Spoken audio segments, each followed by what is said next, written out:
ವೀಕ್ಷಕರೇ, ಕನ್ಯಾ ರಾಶಿಯವರಿಗೆ ಗುರುಬಲ ಪ್ರಾರಂಭ ಆಯ್ತಾ? ಹಾಗಿದ್ರೆ ಈ ಎಲ್ಲ ಕಷ್ಟಗಳಿಗೆ ಕೊನೆ ಸಿಕ್ಬಿಡ್ತಾ? ಈ ಜೂನ್ 2ನೇ ತಾರೀಕಿನ ನಂತರ ಗುರು ಮಿಥುನ್ ರಾಶಿಯಿಂದ ಕಟಕ ರಾಶಿಗೆ ಪ್ರವೇಶ ಮಾಡ್ತಾ ಇದ್ದಾರೆ. ಈ ಒಂದು ವರ್ಷಗಳ ಕಾಲ ನಿಮಗೆ ಯಾವೆಲ್ಲ ಅದ್ಭುತವಾದಂತ ಫಲಗಳು ಸಿಗ್ತಾ ಇದೆಯಾ? ಅಸಲಿಗೆ ನಿಮಗೆ ಗುರುಬಲ ಇದೆಯಾ ಅಥವಾ ಇಲ್ವಾ? ಇದ್ರೆ ನಿಮಗೆ ಏನೆಲ್ಲ ಲಾಭಗಳಿದೆ? ಗ್ರಹಗಳ ಚಲನೆ ಯಾವ ತರ ಇದೆ? ಹಣಕಾಸಿನ ಸ್ಥಿತಿ ಯಾವ ತರ ಇದೆ? ವೃತ್ತಿ ಜೀವನ ಯಾವ ತರ ಇದೆ? ಲಾಭದ ವೃತ್ತಿಗಳು ಯಾವುದು? ಎಚ್ಚರಿಕೆಯ ವೃತ್ತಿಗಳು ಯಾವುದು? ನಿಮ್ಮ ಆರೋಗ್ಯ ಯಾವ ತರ ಇರುತ್ತೆ? ನಿಮ್ಮ ವಿದ್ಯಾಭ್ಯಾಸ ಯಾವ ತರ ಇದೆ? ನಿಮ್ಮ ಬಂಧು ಮಿತ್ರರು ಯಾವ ತರ ಇರ್ತಾರೆ? ದಾಂಪತ್ಯ ಜೀವನ ಯಾವ ತರ ಇರುತ್ತೆ? ಈ ವರ್ಷದಲ್ಲಿ ಏನಾದ್ರೂ ಹೊಸ ಪ್ರಯಾಣಗಳು ಮಾಡುವಂತ ಯೋಗ ಇದೆಯಾ? ಅಥವಾ ಈ ವರ್ಷದಲ್ಲಿ ಏನನ್ನಾದ್ರೂ ಆಸ್ತಿ ಪಾಸ್ತಿ ಖರೀದಿ ಮಾಡುವಂತ ಯೋಗ ಇದೆಯಾ? ಅಥವಾ ನಿಮ್ಮ ಸಾರ್ವಜನಿಕ ಜೀವನ ಯಾವ ತರ ಇರುತ್ತೆ? ಈ ವರ್ಷದ ಬಹುದೊಡ್ಡ ಎಚ್ಚರಿಕೆಗಳು ಯಾವುದು, ಮತ್ತೆ ಈ ವರ್ಷದ ಪರಿಹಾರಗಳು ಏನು ಅನ್ನುವಂತಹ ಇಷ್ಟೆಲ್ಲ ವಿಸ್ತೃತವಾಗಿರ್ತಕ್ಕಂಥ ವರದಿ ಇರತಕ್ಕಂಥ ವಿಡಿಯೋ ಇದು. ನಿಮಗೆ ಪ್ರಾಮಿಸ್ ಮಾಡ್ತೀನಿ, ಕೊನೆ ತನಕ ನೋಡಿ. ಈ ವಿಡಿಯೋದಿಂದ ನಿಮಗೆ ಖಂಡಿತ ಉಪಯೋಗ ಆಗುತ್ತೆ ಅನ್ನುವಂತ ಭರವಸೆಯನ್ನ ನೀಡ್ತಾ ಮತ್ತೆ ತಡ ವಿಡಿಯೋ ಸ್ಟಾರ್ಟ್ ಮಾಡ್ಬಿಡೋಣ. ಬನ್ನಿ ವೀಕ್ಷಕರೇ, ಈ ಕನ್ಯಾ ರಾಶಿಯವರ ಪಾಲಿಗೆ ಈ ವರ್ಷ ಅತ್ಯಂತ ಕುತೂಹಲಕಾರಿ ಹಾಗೂ ಮಹತ್ವದ ಬದಲಾವಣೆಗಳನ್ನ ಹೊತ್ತು ತರುತ್ತಿದೆ ಅಂತ ಹೇಳಿದ್ರು ತಪ್ಪಾಗಲ್ಲ. ನಿಮ್ಮ ಜೀವನದ ಹಾದಿಯಲ್ಲಿ ಈಗ ಎದುರಾಗುತ್ತಿರತಕ್ಕಂಥ ತಿರುವು ಇದೆಯಲ್ಲ, ಇದು ನಿಮ್ಮ ಭವಿಷ್ಯದ ಬುನಾದಿಯನ್ನ ಭದ್ರಪಡಿಸತಕ್ಕಂಥ ಸಂಕೇತ ಆಗಿರತಕ್ಕಂಥದ್ದಂತೂ ಸತ್ಯ. ಇನ್ನು ವಿದ್ಯೆ, ಸಮೃದ್ಧಿ ಹಾಗೂ ಧರ್ಮದ ಅಧಿಪತಿ ಆಗಿರತಕ್ಕಂಥ ಗುರು ಭಗವಂತ ಈಗ ನಿಮ್ಮ ರಾಶಿಯಿಂದ ಕಟಕ ರಾಶಿಗೆ ಪ್ರವೇಶ ಮಾಡ್ತಾ ಇರತಕ್ಕಂಥದ್ದು. ಅಂದ್ರೆ ಈ ಸಂಚಾರ ನಿಮ್ಮ ದೈನಂದಿನ ಬದುಕಿನ ಹಾಗೂ ವೃತ್ತಿ ಜೀವನದ ಮೇಲೆ ಅಭೂತಪೂರ್ವ ಪ್ರಭಾವ ಬೀರತಕ್ಕಂಥದ್ದಂತೂ ಸತ್ಯ. ಇನ್ನು ಜೂನ್ ತಿಂಗಳ ಆರಂಭದಿಂದ ಸರಿಸುಮಾರು 1 ವರ್ಷಗಳ ಕಾಲ ಗುರು ನಿಮ್ಮ ರಾಶಿಯಿಂದ 11ನೇ ಮನೆಯಲ್ಲಿ ಸಂಚರಿಸ್ತಾ ಇರತಕ್ಕಂಥದ್ದು. ಕನ್ಯಾ ರಾಶಿಯವರಿಗೆ ಈ ಅವಧಿಯಲ್ಲಿ ಅದ್ಭುತವಾಗಿರತಕ್ಕಂಥ ಗುರುಬಲ ಪ್ರಾಪ್ತಿ ಆಗುತ್ತೆ. ಹೌದು, ನಿಮಗೆ ಗುರುಬಲ ಪ್ರಾರಂಭವಾಯಿತು ಜೂನ್ 2ನೇ ತಾರೀಕಿನ ನಂತರ ಅಂತ ಬಹಳ ಸ್ಪಷ್ಟವಾಗಿ ಇಲ್ಲಿ ಹೇಳ್ಬೋದು. 11ನೇ ಮನೆಯಲ್ಲಿ ಗುರುವಿನ ಸ್ಥಾನವನ್ನು ಲಾಭಗುರು ಎಂದು ಕರೀತಕ್ಕಂಥದ್ದು. ಆದ್ರೆ ಈ ಅವಧಿಯಲ್ಲಿ ನೀವು ಕೈ ಹಾಕಿದ ಪ್ರತಿಯೊಂದು ಕೆಲಸಗಳಲ್ಲೂ ಯಶಸ್ಸು ಸಿಗ್ತಕ್ಕಂಥದ್ದು, ಸಂಪೂರ್ಣವಾದ ಗುರುಬಲ ಇರತಕ್ಕಂಥದ್ರಿಂದ ಈ ಒಂದು ಯಶಸ್ಸು ಸಾಧ್ಯ ಅನ್ನುವಂಥದ್ದು. ಯಶಸ್ಸು ಇನ್ನು ಹೆಚ್ಚಿಗೆ ಆಗ್ತಾ ಹೋಗ್ತದೆ. ಕಳೆದ ಕೆಲವು ದಿನಗಳಿಂದ ನೀವು ಅನುಭವಿಸಿರ್ತಕ್ಕಂಥ ಯಾತನೆ ಎರಡ ಅನೇಕ ಕಷ್ಟಗಳು, ನೋವುಗಳು, ತೊಂದರೆಗಳು, ತಾಪತ್ರೆಗಳು, ಸಾಕಷ್ಟು ಜೀವನದ ಜಂಜಾಟದಲ್ಲಿ ಸಿಕ್ಕಾಕೊಂಡು ನರಳಾಡ್ತಾ ಇದ್ದೀರಾ. ಈ ಎಲ್ಲ ಒಂದು ಅಡೆತಡೆಗಳಿಗೆ ಒಂದು ಕೊನೆ ಆಗುವಂತಹ ಒಂದು ಸಂದರ್ಭ ಬಂತು. ಇದು ಬಹಳ ಸಮಾಧಾನಕರವಾಗಿರ್ತಕ್ಕಂಥ ಸಂದರ್ಭ. ನಿಮ್ಮ ಶ್ರಮಕ್ಕೆ ತಕ್ಕದಾಗಿರ್ತಕ್ಕಂಥ ಒಂದು ಫಲ ಸಿಗ್ತಕ್ಕಂಥ ಸುಸಂದರ್ಭ ಅಂತ ಹೇಳ್ಬೋದು. ಇನ್ನು ಈ ಒಂದು ವರ್ಷದ ಒಂದು ಗ್ರಹಗಳ ಚಲನೆ ಯಾವ ತರ ಇರುತ್ತೆ ನೋಡಿ. ಈ ಅವಧಿಯಲ್ಲಿ ಗುರು ಲಾಭ ಸ್ಥಾನದಲ್ಲಿ ಇರ್ತಕ್ಕಂಥದ್ರಿಂದ ನಿಮ್ಮ ಆತ್ಮವಿಶ್ವಾಸ ದುಪ್ಪಟ್ಟಾಗುತ್ತೆ. ಎಲ್ಲೋ ಒಂದು ಕಡೆ ಮಾನಸಿಕವಾಗಿ ಒಂಥರ ಎನರ್ಜಿ ಇರುತ್ತೆ, ಪವರ್ಫುಲ್ ಇರ್ತೀರಿ, ಮೈಂಡ್ ಸೆಟ್ ಚೆನ್ನಾಗಿರುತ್ತೆ, ಮನಸ್ಸಿನಲ್ಲಿ ಹೊಸ ಉತ್ಸಾಹಗಳು ಮೂಡ್ತಕ್ಕಂಥದ್ದು. ಶನಿ ಪರಮಾತ್ಮನು ಕೂಡ 6ನೇ ಮನೆಯಲ್ಲಿ ಸಂಚರಿಸ್ತಕ್ಕಂಥದ್ರಿಂದ ಶತ್ರುಗಳ ಬಾಧೆ ಸ್ವಲ್ಪ ಕಡಿಮೆ ಆಗುತ್ತೆ. ನಿಮ್ಮ ಸಾಮರ್ಥ್ಯದ ಮೇಲೆ ನಿಮಗೆ ನಂಬಿಕೆ ಹೆಚ್ಚಾಗ್ತಕ್ಕಂಥದ್ದು. ರಾಹು ಕೇತುಗಳಿಂದ ಕೆಲ ಪ್ರಭಾವಗಳು, ಸಣ್ಣ ಪುಟ್ಟ ಗೊಂದಲಗಳು ಎದುರಾದ್ರೂ ಕೂಡ ಗುರುವಿನ ದೃಷ್ಟಿ ನಿಮ್ಮ ರಾಶಿಯ ಮೇಲೆ ಇರ್ತಕ್ಕಂಥದ್ರಿಂದ ಯಾವುದೇ ದೊಡ್ಡ ವಿಪತ್ತುಗಳು ನಿಮ್ಮ ಹತ್ತಿರ ಸುಳಿದೇ ಇರತಕ್ಕಂಥದ್ದು ಬಹಳ ಸ್ಪಷ್ಟವಾಗಿರುವಂಥದ್ದು. ಇನ್ನು ಗುರುವಿನ ಕೃಪೆಯಿಂದಾಗಿ ಈ ಒಂದು ವರ್ಷ ನಿಮ್ಮ ಪಾಲಿಗೆ ಭಾಗ್ಯೋದಯದ ಕಾಲ ಅಂತ ಹೇಳಿದ್ರು ತಪ್ಪಿಲ್ಲ. ಇನ್ನು ನಿಮ್ಮ ಈ ಒಂದು ವರ್ಷದಲ್ಲಿ ಹಣಕಾಸಿನ ಸ್ಥಿತಿ ಯಾವ ತರ ಇರುತ್ತೆ? ನಾನು ಪ್ರಾರಂಭದಲ್ಲಿ ವಿಡಿಯೋದಲ್ಲಿ ಹೇಳಿದ್ದೀನಲ್ವಾ, ಕೆಲವೊಂದು ಹೈಲೈಟ್ಸ್ ಗಳನ್ನ ಹೇಳಿದೀವಿ. ಅದ್ರ ಬಗ್ಗೆ ನಾವು ಒಂದೊಂದಾಗಿ ತಿಳಿತಾ ಹೋಗೋಣ. ಇನ್ನು ನಿಮ್ಮ ಹಣಕಾಸಿನ ಸ್ಥಿತಿ ಈ ಒಂದು ವರ್ಷದಲ್ಲಿ ನೋಡೋದಾದ್ರೆ, ಈ ಒಂದು ವರ್ಷದಲ್ಲಿ ಆದಾಯದ ಮೂಲಗಳು ಹೆಚ್ಚಾಗುತ್ತೆ. ಹಳೆಯ ಬಾಕಿ ಇರತಕ್ಕಂತ ಹಣ ನಿಮ್ಮ ಕೈ ಸೇರ್ತಕ್ಕಂತ ಸಾಧ್ಯತೆ ಇದೆ. ಆರ್ಥಿಕವಾಗಿ ನಿಮ್ಮ ಒಂದು ಸಬಲರಾಗುವಂತಹ ಒಂದು ಸಾಧ್ಯತೆ ಇದೆ. ಅಂದ್ರೆ ಹಣಕಾಸಿನಲ್ಲಿ ಅದ್ಭುತವಾಗಿರತಕ್ಕಂತ ಜಯ ಗಳಿಸ್ತಕ್ಕಂತ ವರ್ಷ ಅಂತಂದ್ರೂ ತಪ್ಪಿಲ್ಲ. ಇನ್ನು ಲಾಭದ ವೃತ್ತಿಗಳು ಯಾವುದು ಅಂದ್ರೆ, ಈ ವರ್ಷದಲ್ಲಿ ಅತ್ಯಂತ ಲಾಭ ಕೊಡ್ತಕ್ಕಂತ ವೃತ್ತಿಗಳು ಯಾವುದು ಅಂತಂದ್ರೆ ನೋಡಿ, ಶಿಕ್ಷಣ ಕ್ಷೇತ್ರ, ಈ ಬ್ಯಾಂಕಿಂಗ್ ವ್ಯವಹಾರಗಳು, ಲೆಕ್ಕ ಪರಿಶೋಧನೆ ಹಾಗೂ ಈ ಎಡಿಟಿಂಗ್ ಮಾಡುವಂಥದ್ದು, ಕಲಾಕ್ಷೇತ್ರ, ಮಾಧ್ಯಮ ಕ್ಷೇತ್ರ, ಈ ಸೋಷಿಯಲ್ ಮೀಡಿಯಾ, ಲೇಖನ ಕಾರ್ಯಗಳು, ಕೃಷಿಗೆ ಸಂಬಂಧಿಸಿರ್ತಕ್ಕಂಥ ಉದ್ಯಮಗಳು ಹಾಗೂ ಸಾರ್ವಜನಿಕ ಸೇವಾ ಕಾರ್ಯಗಳಲ್ಲಿ ತೊಡಗಿಸತಕ್ಕಂಥ ಉದ್ಯಮಗಳಲ್ಲಿ ಬಹಳಷ್ಟು ಅತ್ಯಂತ ಲಾಭಗಳನ್ನ ಈ ಒಂದು ವರ್ಷದಲ್ಲಿ ಗಳಿಸುವಂತಹ ವೃತ್ತಿಗಳಿವು. ಇನ್ನು ಸ್ವಲ್ಪ ಎಚ್ಚರಿಕೆ ಇರಬೇಕಾಗಿರ್ತಕ್ಕಂಥ ವೃತ್ತಿಗಳು ಯಾವುದು ಅಂತಂದ್ರೆ, ಈ ಭಾರಿ ಯಂತ್ರೋಪಕರಣ ಉದ್ಯಮಗಳು ಮಾಡ್ತಕ್ಕಂಥದ್ದು, ಗಣಿಗಾರಿಕೆ, ರಿಯಲ್ ಎಸ್ಟೇಟ್ ಮಾಡ್ತಕ್ಕಂಥವ್ರಿಗೆ, ಮತ್ತು ಈ ಯಾವುದೇ ಒಂದು ನಿರ್ಧಾರ ತೆಗೆದುಕೊಳ್ಳುವಂತ ಮುನ್ನ ಈ ಯಾವುದೇ ಒಂದು ದೊಡ್ಡ ಇನ್ವೆಸ್ಟ್ಮೆಂಟ್ ಮಾಡ್ತಾ ಇದ್ದೀರಿ ಅಂತಂದ್ರೆ ಸ್ವಲ್ಪ ಎಚ್ಚರಿಕೆ ಬಹಳಷ್ಟು ಅಗತ್ಯವಾಗಿರತಕ್ಕಂಥ ವಿಚಾರ. ಈ ಉದ್ಯೋಗದಲ್ಲಿ ಇರ್ತಕ್ಕಂಥವರಿಗೆ ಬಡ್ತಿ ಸಿಗುವಂತ ಸಾಧ್ಯತೆ ಇದೆ. ಇನ್ನು ವೇತನ ಹೆಚ್ಚಳ ಆಗುವಂತಹ ಒಂದು ಸಾಧ್ಯತೆಗಳು ಕೂಡ ಇದೆ. ನಿಮ್ಮನ್ನ ಕೆಲವು ಅವಕಾಶಗಳು ಹುಡುಕಿಕೊಂಡು ಬರ್ತಕ್ಕಂಥದ್ದು ಈ ವರ್ಷದಲ್ಲಿ. ಇನ್ನು ಉದ್ಯೋಗ ಬದಲಾಯಿಸಲಿಕ್ಕೆ ಬಯಸ್ತಾ ಇರತಕ್ಕಂಥವ್ರಿಗೆ ಇದು ಒಂದು ಒಳ್ಳೆ ಸಮಯ. ನನಗೆ ಇಲ್ಲಿ ಕಂಫರ್ಟಬಲ್ ಇಲ್ಲ, ನಾನು ಬದಲಾಯಿಸಬೇಕು, ನಾನು ಬೇರೆ ಕ್ಷೇತ್ರದಲ್ಲಿ ಪಾದಾರ್ಪಣೆ ಮಾಡ್ಬೇಕಂತವ್ರಿಗೆ ಖಂಡಿತ ಮಾಡಬಹುದು.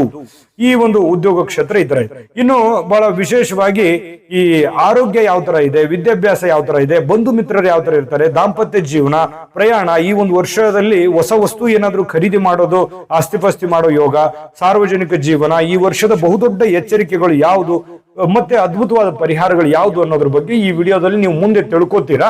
ಅದಕ್ಕಿಂತ ಮುಂಚೆ ನಿಮಗಾಗಿಯೇ ಒಂದು ಚಿಕ್ಕ ವಿಡಿಯೋ ಇದೆ, ಅದನ್ನ ನೋಡ್ಕೊಂಡ್ ಬನ್ನಿ, ಉಳಿದಿರುವಂತ ಮಾಹಿತಿ ತಿಳಿಸೋಣ. ನಿಮ್ಮ ಜಾತಕ ಗೊತ್ತಿಲ್ಲದೆ ಜೀವನದ ಚಿಂತೆ ಮಾಡ್ತಾ ಇದ್ದೀರಾ? ಅನೇಕ ಜ್ಯೋತಿಷರಲ್ಲಿ ಕೇಳಿ ಹಣ ನೆಮ್ಮದಿ ಕಳೆದುಕೊಂಡಿದ್ದೀರಾ? ಚಿಂತೆ ಬಿಡಿ, ನಿಮ್ಮ ಮುಂದಿನ ಜೀವನದ ಬಗ್ಗೆ ನೀವೇ ತಿಳಿದುಕೊಳ್ಳುವ ಸುವರ್ಣಾವಕಾಶ. ಕೇವಲ 499 ರೂಪಾಯಿಗೆ ನಿಮ್ಮ ಸಂಪೂರ್ಣ ಜನ್ಮ ಜಾತಕ ನಿಮ್ಮ ಕೈಯಲ್ಲಿ. ಈ ಜಾತಕದಲ್ಲಿ ನಿಮ್ಮ ವಿದ್ಯಾಭ್ಯಾಸದ ಬಗ್ಗೆ, ಉದ್ಯೋಗ, ಮದುವೆ, ಹಣಕಾಸಿನ ಸಮಸ್ಯೆಗಳ ಬಗ್ಗೆ, ಆಸ್ತಿ ವಿಚಾರಗಳ ಬಗ್ಗೆ, ಆರೋಗ್ಯ ಸಮಸ್ಯೆಗಳ ಬಗ್ಗೆ, ದಾಂಪತ್ಯ ಕಲಹಗಳ ಬಗ್ಗೆ, ನಿಮಗಿರುವ ತೊಂದರೆಗಳೇನು, ಅದಕ್ಕೆ ಪರಿಹಾರಗಳೇನು, ಜಾತಕದಲ್ಲಿ ಯಾವ ಯಾವ ಯೋಗಗಳಿದೆ, ನಿಮಗಿರುವ ದೋಷಗಳಿಗೆ ಪರಿಹಾರಗಳೇನು ಎನ್ನುವಂತಹ ಸಮಗ್ರ ಮಾಹಿತಿ ಈ ನಿಮ್ಮ ಜನ್ಮ ಜಾತಕದಲ್ಲಿರುತ್ತದೆ. ಈ ಜಾತಕ ನಿಮಗೆ ಅರ್ಥವಾಗುವಂತಹ ರೀತಿಯಲ್ಲಿ ನಿಮ್ಮದೇ ಭಾಷೆಯಲ್ಲಿ ಪಡೆಯಬಹುದು. ಈ ಜಾತಕ 80ರಿಂದ 90 ಪುಟಗಳು ಹೊಂದಿರುತ್ತವೆ.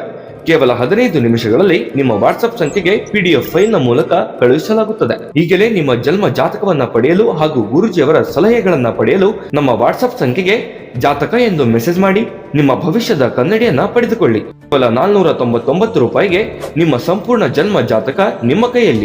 ನೋಡಿದ್ರಲ್ಲ ವೀಕ್ಷಕರೇ, ಇದು ಅತ್ಯಂತ ಆರ್ಡಿನರಿ ಜಾತಕ ಅಲ್ಲ. ಭಾರತದ ಎಲ್ಲ ಭಾಷೆಗಳಲ್ಲಿ ಸಿಗ್ತಕ್ಕಂಥ 80ರಿಂದ 100 ಪುಟಗಳ ಸಂಪೂರ್ಣ ನಿಮ್ಮ ಒಬ್ಬರದೇ ಜನ್ಮ ಜಾತಕ ಫಲ ಅಂತಂದ್ರೆ ಇದು ಯಾವ ಮಟ್ಟದಲ್ಲಿ ಇರಬಹುದು ನೀವೇ ಇಮೇಜಿನ್ ಮಾಡ್ಕೊಳ್ಳಿ. ಹಿಂದಕ್ಕೆ ಹಿರಿಯರು ಮಗು ಹುಟ್ಟಿದ ತಕ್ಷಣ ಮಗುವಿನ ಜಾತಕ ಬರೆಸ್ತಿದ್ರು, ಯಾಕಂದ್ರೆ ಅದರ ಬಗ್ಗೆ ಅವರಿಗೆ ಅಪಾರವಾದ ಜ್ಞಾನ ಇತ್ತು, ತಿಳಿದಿತ್ತು, ಸಮಯ ಇತ್ತು.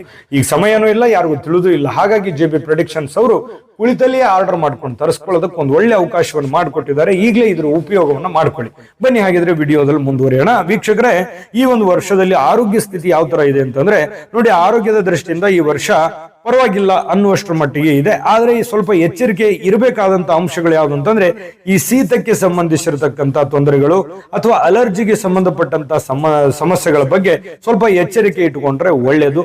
ಕೆಲಸದ ಒತ್ತಡದಿಂದಾಗಿ ಮಾನಸಿಕವಾಗಿರ್ತಕ್ಕಂಥ ಆಯಾಸ ಆಗ್ಬೋದು, ಎಲ್ಲ ಒಂದು ಕಡೆ ಡಿಪ್ರೆಷನ್, ಚಿಂತೆ, ಯೋಚನೆ, ಜವಾಬ್ದಾರಿಗಳು ಈ ತರ ಇರುತ್ತೆ. ಸ್ವಲ್ಪ ನಿಮ್ಮ ಮಾನಸಿಕವಾದಂತ ಸ್ಥಿತಿಗತಿಗಳನ್ನ ಹಿಡಿತದಲ್ಲಿ ಇಟ್ಕೋಬೇಕು. ಇಲ್ಲ ಅಂತಂದ್ರೆ ಆರೋಗ್ಯದ ಮೇಲೆ ಪರಿಣಾಮ ಆಗುತ್ತೆ.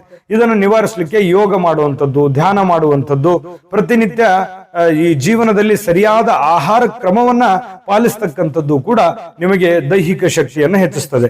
ಈ ಹೊರಗಡೆ ಹೋಟೆಲ್ ತಿಂಡಿ, ಹೋಟೆಲ್ ಆಹಾರಗಳಿಂದ ಅನಾರೋಗ್ಯಗಳು ಬಾಧಿಸುವಂತಹ ಸನ್ನಿವೇಶಗಳಿರುತ್ತೆ. ಸಾಧ್ಯವಾದಷ್ಟು ಮನೆಯ ಊಟವನ್ನ ಮಾಡ್ಕೊಳ್ತಕ್ಕಂಥದ್ದು ಆರೋಗ್ಯಕ್ಕೆ ಒಳ್ಳೆಯದು. ಇದನ್ನ ಗಮನದಲ್ಲಿ ಇಟ್ಕೋಬೇಕು. ಇನ್ನು ಈ ವರ್ಷದಲ್ಲಿ ಮಕ್ಕಳು ಅಥವಾ ನಿಮ್ಮ ವಿದ್ಯಾಭ್ಯಾಸ, ನೀವೇ ವಿದ್ಯಾಭ್ಯಾಸ ಮಾಡ್ತಾ ಇದ್ದೀರಾ, ನಿಮ್ ಬಗ್ಗೆ ಹೇಗಿದೆ, ಅಥವಾ ನಿಮ್ಮ ಮಕ್ಕಳು ಏನಾದ್ರೂ ವಿದ್ಯಾಭ್ಯಾಸ ಮಾಡ್ತಾ ಇದ್ರೆ ಅವ್ರ ಬಗ್ಗೆ ಹೇಗಿದೆ ಅಂತ ಮಾಹಿತಿ ನೋಡಿ. ವಿದ್ಯಾರ್ಥಿಗಳಿಗೆ ಈ ಅವಧಿಯಲ್ಲಿ ವರದಾನ ಅಂತ ಹೇಳ್ಬೋದು. ಯಾಕಂದ್ರೆ ಗುರುಬಲ ಪರಿಪೂರ್ಣವಾಗಿರ್ತಕ್ಕಂಥದ್ರಿಂದ ಈ ವಿದ್ಯೆ ಎಜುಕೇಶನ್ ಅಲ್ಲಿ ಬಹಳಷ್ಟು ಸಾಧನೆ ಮಾಡತಕ್ಕಂಥದ್ದು, ಸ್ಪರ್ಧಾತ್ಮಕ ಪರೀಕ್ಷೆಗಳಲ್ಲಿ ಉತ್ತಮವಾದಂತ ಯಶಸ್ಸನ್ನ ಕಾಣುವಂತ ಸಾಧ್ಯತೆಗಳಿದೆ. ಈ ನಿಮ್ಮ ಮಕ್ಕಳೇನಾದ್ರೂ ಓದ್ತಾ ಇದ್ರೆ ಮಕ್ಕಳಿಂದ ಕುಟುಂಬಕ್ಕೆ ಕೀರ್ತಿ ಬರುತ್ತೆ, ಅಂದ್ರೆ ಬಹಳ ಯಶಸ್ಸನ್ನ ತರ್ತಾರೆ. ಅವರ ಪ್ರಗತಿಯನ್ನ ಕಂಡು ನಿಮಗೆ ಹೆಮ್ಮೆ ಅನಿಸ್ತಕ್ಕಂಥದ್ದು. ಮತ್ತೆ ಮಕ್ಕಳ ಉನ್ನತ ಅಭ್ಯಾಸಕ್ಕಾಗಿ ನೀವು ಮಾಡ್ತಕ್ಕಂಥ ಯೋಜನೆಗಳು ಬಹಳಷ್ಟು ಯಶಸ್ವಿ ಆಗುತ್ತೆ. ಏನ್ ಪ್ಲಾನ್ ಇಟ್ಕೊಂಡಿರ್ತೀರಿ ಅದು ಸಕ್ಸಸ್ ಆಗುತ್ತೆ. ಇದು ಬಹಳ ಅದ್ಭುತವಾದಂತ ಒಂದು ಜಯ ಆಗ್ಬೋದು ನಿಮ್ ಜೀವನದಲ್ಲಿ.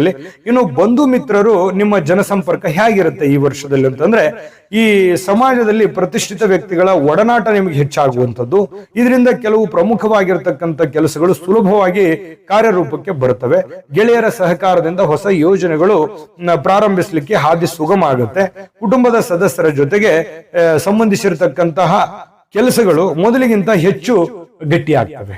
ಅಂದ್ರೆ ಸಂಬಂಧಗಳು ಗಟ್ಟಿ ಆಗ್ತವೆ, ಕೆಲಸ ಕಾರ್ಯಗಳು ಗಟ್ಟಿ ಆಗ್ತವೆ ಅನ್ನುವಂಥದ್ದು ತುಂಬಾ ಉತ್ತಮವಾದಂತ ವಿಚಾರ. ಇನ್ನು ದಾಂಪತ್ಯ ವಿಷಯಕ್ಕೆ ಸಂಬಂಧಪಟ್ಟಂತ ಮಾಹಿತಿ ಹೇಗಿದೆ ಅಂತಂದ್ರೆ ನೋಡಿ, ದಾಂಪತ್ಯದಲ್ಲಿ ಸುಖ ಶಾಂತಿ ನೆಲೆಸ್ತಕ್ಕಂಥದ್ದು. ಸಂಗಾತಿ ನಿಮ್ಮನ್ನ ಅರ್ಥ ಮಾಡ್ಕೋತಾರೆ. ನಿಮ್ಮ ಕಷ್ಟಗಳೇನು, ನಿಮ್ಮ ನೋವುಗಳೇನು, ನಿಮ್ಮ ಸಮಸ್ಯೆಗಳು ಏನು ಅನ್ನೋದ್ರ ಬಗ್ಗೆ ಮಾನಸಿಕವಾಗಿ, ಭಾವನಾತ್ಮಕವಾಗಿ ಅವ್ರು ಅರ್ಥ ಮಾಡ್ಕೊಳ್ತಾ ಇರ್ತಕ್ಕಂಥದ್ದು. ಅಂದ್ರೆ ನೀವು ಎಲ್ಲವನ್ನೂ ಓಪನ್ ಆಗಿ ಹೇಳಬೇಕಾಗಿಲ್ಲ, ಅವ್ರು ಅದನ್ನ ಅರ್ಥ ಮಾಡ್ಕೊಂಡು ನಡೆಯುವಂತಹ ಸನ್ನಿವೇಶಗಳು ತುಂಬಾ ಚೆನ್ನಾಗಿರತಕ್ಕಂಥದ್ದು. ಮತ್ತೆ ಈ ಮದುವೆ ಆದವರಿಗೆ ಮದುವೆ ಆಗದೇ ಇರ್ತಕ್ಕಂಥವ್ರಿಗೆ, ಕನ್ಯಾ ರಾಶಿಯವರಿಗೆ ಈ ವರ್ಷದಲ್ಲಿ ಮದುವೆ ಯೋಗಗಳು ಕಂಡು ಬರ್ತಾ ಇರತಕ್ಕಂಥದ್ದು, ಕಂಕಣ ಯೋಗ ಕೂಡಿ ಬರುವಂತದ್ದು, ಇನ್ನು ಮನೆಗೆ ಹೊಸ ಅತಿಥಿಯ ಆಗಮನ ಆಗುವಂತಹ ಸಾಧ್ಯತೆಗಳು ಕೂಡ, ಅಂದ್ರೆ ಸಂತಾನ ಯೋಗ. ನಿಮ್ ಮದುವೆ ಆಗಿದೆ, ಮಕ್ಕಳಾಗಿಲ್ಲ ಅಂತಂದ್ರೆ ಖಂಡಿತ ಮಕ್ಕಳ ಯೋಗ ಇದೆ. ಮದುವೆ ಆಗಿಲ್ಲ ಅಂತ ಚಿಂತೆ ಮಾಡಿದ್ರೆ ಖಂಡಿತ ಮದುವೆ ಯೋಗ ಆಗುವಂತ ಸನ್ನಿವೇಶಗಳು ಕಂಡು ಬರುತ್ತೆ. ಇನ್ನು ಈ ಪ್ರಯಾಣದಲ್ಲಿ ನೋಡಿ, ಉದ್ಯೋಗದ ನಿಮಿತ್ತ ಅಂದ್ರೆ ಈ ಒಂದು ವರ್ಷದಲ್ಲಿ ಪ್ರಯಾಣ ಹೇಗಿರುತ್ತೆ ಅಂತಂದ್ರೆ, ಉದ್ಯೋಗದ ನಿಮಿತ್ತ ಸ್ವಲ್ಪ ದೂರದ ಪ್ರಯಾಣಗಳು ನಿಮಗೆ ಲಾಭವನ್ನ ತಂದು ಕೊಡುವಂಥದ್ದು, ಕುಟುಂಬದವರ ಜೊತೆಗೆ ಸುಖಕರ ಪ್ರವಾಸಗಳನ್ನ ಕೈಗೊಳ್ಳುವಂತಹ ಅವಕಾಶಗಳು ನಿಮಗೆ ಸಿಗ್ತಾ ಇರತಕ್ಕಂಥದ್ದು. ಈ ವಿದೇಶಿ ಪ್ರಯಾಣದ ಆಸೆ ಇರತಕ್ಕಂಥವ್ರಿಗೆ ಬಹಳಷ್ಟು ಅನುಕೂಲ ಆಗ್ಬೋದು. ಅಂದ್ರೆ ವಿದೇಶ ಪ್ರಯಾಣ ಮಾಡಬೇಕು ಅನ್ನುವಂತ ಯೋಚನೆಯಲ್ಲಿದ್ರೆ ಖಂಡಿತ ಮಾಡಬಹುದು, ಕಾರ್ಯರೂಪಕ್ಕೆ ಬರ್ತದೆ ಈ ವರ್ಷದಲ್ಲಿ. ಇನ್ನು ಈ ವರ್ಷ ಬಹಳ ಮುಖ್ಯವಾದಂತ ಪಾಯಿಂಟ್ ಏನಂತಂದ್ರೆ, ಏನಾದ್ರೂ ಆಸ್ತಿ ಪಾಸ್ತಿ ಯೋಗ ಇದೆಯಾ, ಏನಾದ್ರೂ ಒಂದು ಹೊಸ ವಸ್ತು ಖರೀದಿ ಮಾಡುವಂತ ಯೋಗ ಇದೆಯಾ ಅಂತ ನೋಡಿದ್ರೆ, ಬಂಗಾರ ಅಥವಾ ಬೆಳ್ಳಿಯಂತಹ ಬೆಲೆ ಬಾಳತಕ್ಕಂತಹ ಲೋಹಗಳು, ವಸ್ತುಗಳು ಖರೀದಿ ಮಾಡತಕ್ಕಂತಹ ಸನ್ನಿವೇಶಗಳು ಇಲ್ಲಿ ಸೂಕ್ತವಾದಂತ ಸಮಯ. ಖಂಡಿತ ಮಾಡ್ಕೋತೀರಾ. ಮತ್ತೆ ಮನೆ ಅಥವಾ ಈ ಸೈಟ್ ಕೊಳ್ಳತಕ್ಕಂಥದ್ದು, ಹೊಲ ಕೊಳ್ಳುವಂಥದ್ದು, ಆಸ್ತಿ ಕೊಳ್ಳುವಂಥದ್ದು, ಈ ಬಹಳಷ್ಟು ಒಂದು ದೊಡ್ಡ ದೊಡ್ಡ ಕೆಲಸಗಳನ್ನ ಮಾಡ್ಕೊಳ್ಳೋದಕ್ಕೆ ಈ ವರ್ಷ ನಿಮ್ಮ ಕನಸುಗಳು ನನಸಾಗುವಂತಹ ಸನ್ನಿವೇಶಗಳಿದೆ. ವಾಹನ ಖರೀದಿಗೂ ಕೂಡ ಬೇಕಾಗಿರ್ತಕ್ಕಂಥ ಆರ್ಥಿಕವಾದ ಸಂಪನ್ಮೂಲ ಸುಲಭವಾಗಿ ನಿಮಗೆ ಒದಗಿ ಬರತಕ್ಕಂಥದ್ದು ಅನ್ನುವಂಥದ್ದು ಸ್ಪಷ್ಟ. ಇನ್ನು ನಿಮ್ಮ ಸಾರ್ವಜನಿಕ ಜೀವನ ಯಾವ ತರ ಇರುತ್ತೆ ಈ ವರ್ಷದಲ್ಲಿ ಅಂತಂದ್ರೆ, ನೋಡಿ, ಜನರ ನಡುವೆ ನಿಮ್ಮ ಪ್ರಭಾವ ಹೆಚ್ಚಾಗುತ್ತೆ. ಸಾರ್ವಜನಿಕ ವಲಯದಲ್ಲಿ ನೀವು ಮಾಡತಕ್ಕಂಥ ಕೆಲಸಗಳಿಗೆ ಪ್ರಶಂಸೆ ಹೆಚ್ಚಾಗ್ತಕ್ಕಂಥದ್ದು. ನಿಮ್ಮ ಕೆಲಸಗಳು ಜನರ ಗೌರವದಿಂದ ಬಹಳಷ್ಟು ಪ್ರೀತಿಸ್ತಾರೆ, ನಿಮ್ಮನ್ನ ಗೌರವಿಸ್ತಾರೆ. ನಿಮ್ಮ ಕೆಲಸಗಳು ಗೌರವದಿಂದ ಸ್ವೀಕಾರ ಮಾಡತಕ್ಕಂಥದ್ದು. ಇದರಿಂದ ನಿಮ್ಮ ಸಾಮಾಜಿಕ ಸ್ಥಾನಮಾನಗಳು ಕೂಡ ವೃದ್ಧಿ ಆಗುತ್ತೆ. ವಿಶೇಷವಾಗಿ ಈ ರಾಜಕೀಯ ಕ್ಷೇತ್ರದಲ್ಲಿರ್ತಕ್ಕಂಥವ್ರಿಗೂ ಕೂಡ ಬಹಳಷ್ಟು ಒಳ್ಳೆ ಬೆಲೆ ಸಿಗುತ್ತೆ. ಮತ್ತೆ ಈ ಕಲಾವಿದರಿಗೆ ಬಹಳ ಒಳ್ಳೆ ಬೆಲೆ ಸಿಗ್ತಕ್ಕಂಥದ್ದು ಈ ವರ್ಷದಲ್ಲಿ.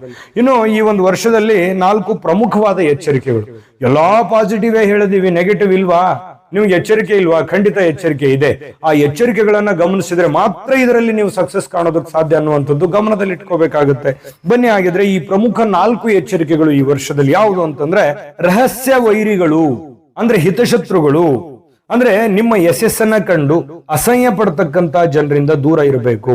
ರಹಸ್ಯ ವೈರಿಗಳಿಂದ ನಿಮ್ಮ ಕೆಲಸಗಳನ್ನ ಕೆಡಿಸುವಂತಹ ಪ್ರಯತ್ನಗಳು ಆಗ್ತಾ ಇರತಕ್ಕಂಥದ್ದು. ಹಾಗಾಗಿ ತುಂಬಾ ಹೈಡ್ ಆಗಿರಬೇಕು, ನಿಮ್ಮ ಕೆಲಸಗಳು ಗುಪ್ತವಾಗಿರಬೇಕು, ಎಲ್ಲ ಓಪನ್ ಅಪ್ ಆಗಿರಬಾರ್ದು. ಹಾಗಾಗಿ ಜನಗಳ ವಿಚಾರದಲ್ಲಿ ಸ್ವಲ್ಪ ಗಮನ ಹರಿಸ್ತಕ್ಕಂಥದ್ದು ಈ ವರ್ಷದ 1ನೇ ಎಚ್ಚರಿಕೆ ಅಂತ ಹೇಳ್ಬೋದು. ಇನ್ನು 2ನೇ ಎಚ್ಚರಿಕೆ ಯಾವುದು ಅಂತಂದ್ರೆ, ಈ ಆವೇಶದಲ್ಲಿ ಯಾರಿಗೂ ಕೂಡ ವಚನವನ್ನ ನೀಡಬೇಡಿ. ನಾನು ನಿಮಗೆ ಹಿಂಗ್ ಮಾಡ್ಕೊಡ್ತೀನಿ, ಹಂಗ್ ಮಾಡ್ಕೊಡ್ತೀನಿ, ಅಥವಾ ನಿಮ್ ಕೆಲಸ ಮಾಡ್ಕೊಡ್ತೀನಿ ಅಂತ ಹೇಳಿ ಭರವಸೆಯನ್ನ ಕೊಡಬೇಡಿ.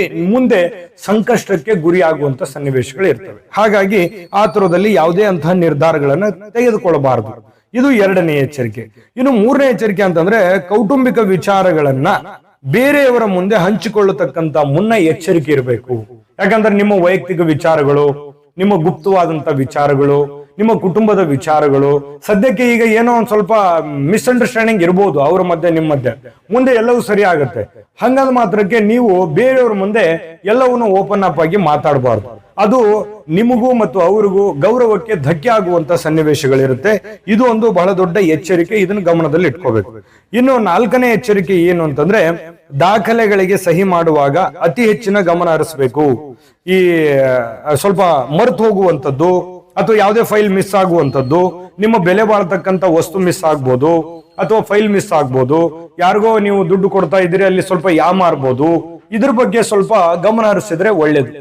ಈ ಬೇಸಿಕ್ ಆಗಿರ್ತಕ್ಕಂಥ ಈ 4 ಪ್ರಮುಖ ಎಚ್ಚರಿಕೆ ಅಂತ ಹೇಳ್ಬೋದು. ಅಂದ್ರೆ ನಿಮ್ಮ ಯಶಸ್ಸಿಗೆ ಹೋಗ್ಬೇಕಾದ್ರೆ ಈ ಪ್ರಿಪರೇಷನ್ ಇರಬೇಕು. ನಿಮಗೆ ಇಂತಹ ಒಂದು ಸಂದರ್ಭದಲ್ಲಿ ಇದು ಒಂದು ಒಳ್ಳೆ ಸಂದರ್ಭ, ಜೀವನದಲ್ಲಿ ಬಹಳಷ್ಟು ಕಷ್ಟಗಳನ್ನು ಅನುಭವಿಸಿದಿರಿ, ಅಂಥದ್ರಲ್ಲಿ ಏನೋ ಒಂದು ಒಳ್ಳೆ ಅವಕಾಶ ಸಿಕ್ಕಿದೆ, ಅಂಥದ್ರಲ್ಲಿ ನೀವು ಏನೋ ನಿಮ್ ದುಡುಕುತನದಿಂದ, ನಿಮ್ಮ ತಪ್ಪು ನಿರ್ಧಾರಗಳಿಂದ ಅದು ತಪ್ಪೋಯ್ತು ಅಂತಂದ್ರೆ ಮತ್ತೆ ವ್ಯಥೆ ಪಡಬೇಕಾಗತ್ತೆ. ಹಾಗಾಗಿ ಈ 4 ಎಚ್ಚರಿಕೆಗಳನ್ನ ಗಮನದಲ್ಲಿ ಇಟ್ಕೋಬೇಕಾಗತ್ತೆ. ಆಯ್ತಾ? ಇನ್ನು ಈ ವರ್ಷದಲ್ಲಿ ನಿಮ್ಗೆ ಎಲ್ಲಾ ಒಳ್ಳೆ ಫಲ ಇದೆ ಅಂತ ಹೇಳಿದ್ವಲ್ಲ, ಆ ಎಲ್ಲ ಒಳ್ಳೆ ಫಲ ಸಿಗೋದಕ್ಕೆ ಅಷ್ಟೇ ಒಳ್ಳೆ ಪರಿಹಾರಗಳು ಬೇಕು. ಅಂದ್ರೆ ಮಾತ್ರ ನಿಮಗೆ ಆ ಎಲ್ಲ ಫಲಗಳು ಸಿಗೋದಕ್ಕೆ ಸಾಧ್ಯ ಆಗುತ್ತೆ. ಹಾಗಾಗಿ ಆ ಒಳ್ಳೆ ಫಲಗಳು ಸಿಗೋದಕ್ಕೆ ಇರುವಂತ ಪರಿಹಾರಗಳು ಯಾವುದು ಅನ್ನೋದ್ರ ಬಗ್ಗೆ ಖಂಡಿತ ಮಾತಾಡೋಣ. ಆದ್ರೆ ಅದಕ್ಕಿಂತ ಮುಂಚೆ ಈ ವಿಡಿಯೋ ಹೇಗೆ ಅನಿಸ್ತು ಅನ್ನುವಂತಹ ನಿಮ್ಮ ಅಮೂಲ್ಯ ಅಭಿಪ್ರಾಯ ನಮಗೆ ತುಂಬಾ ಮುಖ್ಯ. ಹಾಗಾಗಿ ನಿಮ್ಮ ಅಭಿಪ್ರಾಯವನ್ನ ಕಾಮೆಂಟ್ ಮಾಡೋದ್ರ ಮೂಲಕ ತಿಳಿಸಿ. ಮತ್ತೆ ವಿಡಿಯೋ ಇಷ್ಟ ಆಗಿದ್ರೆ ಲೈಕ್ ಮಾಡಿ, ಶೇರ್ ಮಾಡಿ, ನಮ್ಮ ಚಾನಲ್ ಸಬ್ಸ್ಕ್ರೈಬ್ ಮಾಡ್ಕೊಳ್ಳಿ. ಜೊತೆಗೆ ಈ ವಿಡಿಯೋದ ಕೆಳಗಡೆ ಡಿಸ್ಕ್ರಿಪ್ಷನ್ ಲಿಂಕ್ ಇದೆ, ಅಲ್ಲೂ ಕೂಡ 12 ರಾಶಿಯವರ ಈ ಗುರುಬಲಕ್ಕೆ ಸಂಬಂಧಿಸಿದ ವಿಡಿಯೋ ಇದೆ, ನೋಡ್ಕೊಳ್ಳಿ. ಆಮೇಲೆ ಈ ವಿಡಿಯೋ ಸೇವ್ ಮಾಡಿ ಇಟ್ಕೊಳ್ಳಿ. ನಿಮಗೆ ಮತ್ತೊಮ್ಮೆ ಕೇಳಿದ್ರೆ ಇನ್ನೊಮ್ಮೆ ನಿಮಗೆ ಅದ್ರ ಬಗ್ಗೆ ಒಂದು ಮಾನಸಿಕವಾಗಿ ನೀವು ಗಟ್ಟಿ ಆಗುವಂಥದ್ದು ಮತ್ತೆ ಪ್ರಿಪರೇಷನ್ ಚೆನ್ನಾಗಾಗುತ್ತೆ. ಹಾಗಾಗಿ ವಿಡಿಯೋನ ಸೇವ್ ಮಾಡಿ ಇಟ್ಕೊಳ್ಳಿ. ಬನ್ನಿ, ಹಾಗಿದ್ರೆ ನಿಮ್ಗೆ ಪರಿಹಾರ ಏನು ಈ ವರ್ಷದಲ್ಲಿ ಅನ್ನೋದ್ರ ಬಗ್ಗೆ ನೋಡೋಣ. ನೋಡಿ, ಪ್ರತಿ ಬುಧವಾರ ಶ್ರೀ ಮಹಾವಿಷ್ಣುವಿನ ದರ್ಶನವನ್ನ ಮಾಡ್ತಕ್ಕಂಥದ್ದು, ಮಹಾವಿಷ್ಣುವಿನ ಆರಾಧನೆ ಮಾಡ್ತಕ್ಕಂಥದ್ದು, ಸಹಸ್ರನಾಮ ಪಠಣ ಮಾಡ್ತಕ್ಕಂಥದ್ದು, ವಿಷ್ಣುವಿನ ಸಹಸ್ರನಾಮ ಪಠಣ ಮಾಡ್ತಕ್ಕಂಥದ್ರಿಂದ ಬಹಳಷ್ಟು ಅದ್ಭುತವಾದ ಫಲ ಸಿಗುತ್ತೆ. ಹಸಿರು ಬಣ್ಣದ ಬಟ್ಟೆಯನ್ನ ಧರಿಸ್ತಕ್ಕಂಥದ್ದು ಅಥವಾ ಹಸಿರು ಬಟ್ಟೆಯನ್ನ ನಿಮ್ಮ ಬಳಿ ಇಟ್ಕೊಳ್ತಕ್ಕಂಥದ್ದು, ಒಂದು ಹಸಿರು ಬಣ್ಣದ ಪೀಸ್ ಅನ್ನ ಚಿಕ್ಕದಾಗಿ ನಿಮ್ಮ ಬಳಿ ಇಟ್ಕೊಳ್ತಕ್ಕಂಥದ್ದು ನಿಮ್ಮ ಅದೃಷ್ಟ ಹೆಚ್ಚಾಗ್ತಕ್ಕಂಥದ್ದು. ಇನ್ನು ಈ ಬಡ ವಿದ್ಯಾರ್ಥಿಗಳಿಗೆ ಪುಸ್ತಕ ಅಥವಾ ಲೇಖನ ಸಾಮಗ್ರಿಗಳನ್ನ ದಾನವಾಗಿ ನೀಡ್ತಕ್ಕಂಥದ್ರಿಂದ ನಿಮಗೆ ಗುರುವಿನ ಕೃಪೆಗೆ ಪಾತ್ರವಾಗುವಂತಹ ಸನ್ನಿವೇಶಗಳಿರುತ್ತೆ. ಪ್ರತಿನಿತ್ಯ ಓಂ ನಮೋ ನಾರಾಯಣಾಯ ನಮಃ ಈ ಒಂದು ಮಂತ್ರವನ್ನ ಪಠಣ ಮಾಡ್ತಕ್ಕಂಥದ್ದು, ಸಾಧ್ಯವಾದ್ರೆ 108 ಬಾರಿ ಪಠಣ ಮಾಡ್ತಕ್ಕಂಥದ್ರಿಂದ ಬಹಳಷ್ಟು ಒಳ್ಳೆ ಫಲ ಸಿಗುತ್ತೆ. ಹಸಿರು ತರಕಾರಿ ಅಥವಾ ಹಸಿರು ಬೇಳೆ, ಹಸಿರು ಪದಾರ್ಥಗಳನ್ನ ದಾನವನ್ನಾಗಿ ನೀಡ್ತಕ್ಕಂಥದ್ರಿಂದ ದೋಷಗಳು ನಿವಾರಣೆ ಆಗ್ತವೆ, ದೋಷಗಳು ಕಡಿಮೆ ಆಗುತ್ತೆ. ಈ ಒಂದು ವರ್ಷ ನಿಮ್ಮ ಪಾಲಿಗೆ ಒಂದು ಅದೃಷ್ಟದ ವರ್ಷ ಅಂತ ಹೇಳಿದ್ರು ತಪ್ಪಿಲ್ಲ. ಗುರುವಿನ ಪೂರ್ಣ ಅನುಗ್ರಹ ಹಾಗೂ ನಿಮ್ಮ ಒಂದು ಸಕಾರಾತ್ಮಕ ಚಿಂತನೆಗಳು ಕೂಡ ನಿಮ್ಮನ್ನ ಉನ್ನತವಾಗಿರ್ತಕ್ಕಂಥ ಸ್ಥಾನಮಾನಕ್ಕೆ ಕೊಂಡೊಯ್ಯುವಂತಹ ಒಂದು ಸಾಧ್ಯತೆಗಳಿದೆ. ಸಿಕ್ಕ ಅವಕಾಶಗಳನ್ನ ಸರಿಯಾಗಿ ಬಳಸಿಕೊಂಡು ಈ ಒಂದು ವರ್ಷ ಯಶಸ್ಸಿನ ಒಂದು ಸೂತ್ರವನ್ನ ನೀವು ಕಂಡುಕೊಳ್ಳತಕ್ಕಂತ ಪ್ರಯತ್ನವನ್ನ ಮಾಡಿದ್ರೆ ಬಹಳ ಅದ್ಭುತವಾದಂತಹ ಒಂದು ಫಲ ಸಿಗುತ್ತೆ. ಒಳ್ಳೆ ಫಲ ಸಿಗಲಿ. ಜೀವನದಲ್ಲಿ ತುಂಬಾ ಕಷ್ಟಪಟ್ಟಿದ್ದೀರಿ, ಕಷ್ಟಕ್ಕೂ ಕೂಡ ಒಂದು ಬೆಲೆ ಖಂಡಿತವಾಗ್ಲೂ ಇದ್ದೇ ಇರುತ್ತೆ. ಆ ಬೆಲೆ ಸಿಗಲಿ, ನಿಮ್ಮ ಮನೋಕಾಮನೆಗಳು ನೆರವೇರ್ಲಿ, ನಿಮ್ಮ ಇಷ್ಟಾರ್ಥಗಳು ನೆರವೇರ್ಲಿ ಅಂತ ಹೇಳಿ ತಾಯಿ ಅನ್ನಪೂರ್ಣೇಶ್ವರಿ ಅಮ್ಮನವರಲ್ಲಿ ಪ್ರಾರ್ಥನೆಯನ್ನ ಮಾಡ್ಕೊಳ್ತಾ ಸರ್ವೇ ಜನಃ ಸುಖಿನೋ ಭವಂತು.